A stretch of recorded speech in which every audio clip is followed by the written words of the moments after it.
As Tom already mentioned, I'm going to speak about two activities going on in and around Lettrétage. One is lobbying literature in Berlin from a grassroots perspective within the so-called Free Scene Coalition, which is something I'll tell you what exactly it is. I'll tell you about more very soon. The second topic is don't ignore it. The second thing is, as Tom mentioned, SOUNDOUT, New Ways of Presenting Literature, which is actually at that point the largest art or literature project we had done so far, and it took place in May 2014, last year. And as the name already tells you, it was about finding new models, how to present literature publicly and combine it with other arts and so on. Which takes us right to the next sheet, the poor poet. I killed most of my darlings last night, but this one we should maybe kill together.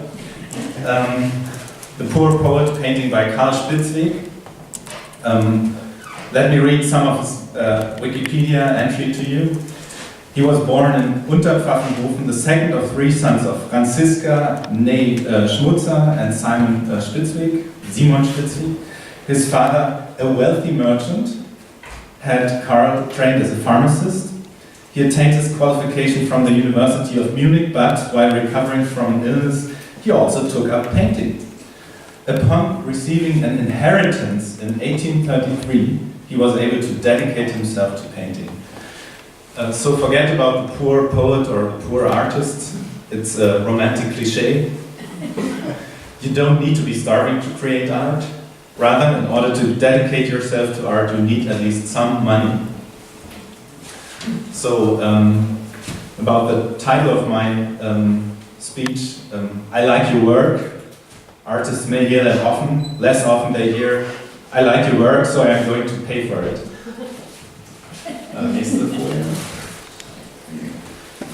So when you do art in general, and let's say art in Berlin in particular, there's three possibilities, which leads us to what I mean by an art working class. You can produce art without any money, maybe for yourself and maybe your friends.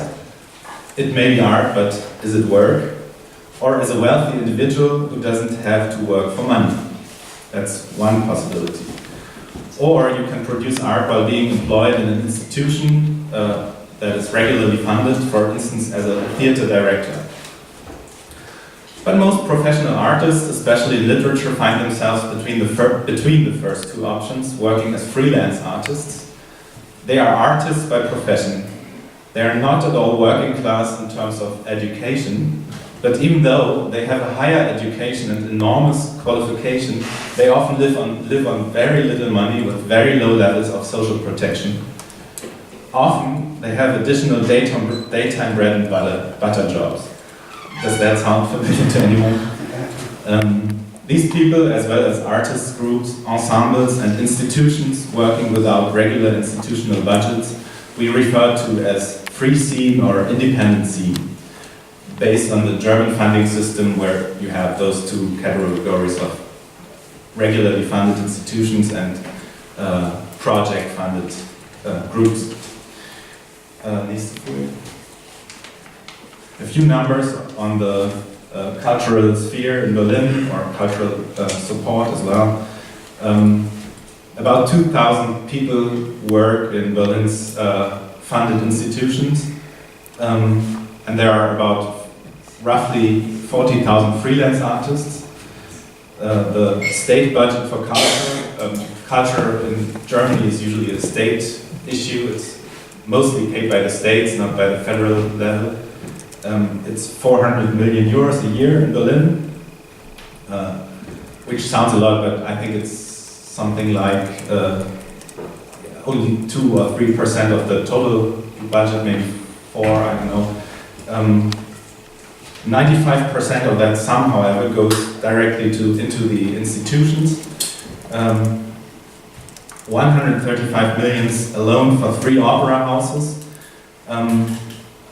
During the 1990s, someone coined the term lighthouse support, meaning Berlin was very poor, didn't have much money for culture or art, and so to keep a certain infrastructure alive, they didn't cut big institutions, the infrastructure that drew tourists to Berlin, obviously, and that was important to preserve, of course, like the Berlin Philharmonic or the opera houses and so on.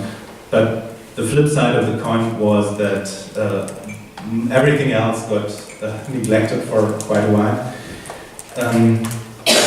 That's the background for the founding of the so-called Free Sea Coalition in 2012. Nächste Folie. Some people who were at the SOUNDOUT Festival remember this one, maybe. It's a nonsense phrase, of course, armed but sexy, but it refers to the term arm aber sexy, poor but sexy. That was coined by our former mayor, Klaus Wowereit. It has become a winged word, meaning that you can more or less live without money in Berlin. Indeed, this used to be true until a few years ago, but since economic success has returned to the German capital, Berlin's poor suffer from a strong gentrification process. Rents are rising rapidly, there's less and less space for studios, venues and art in general.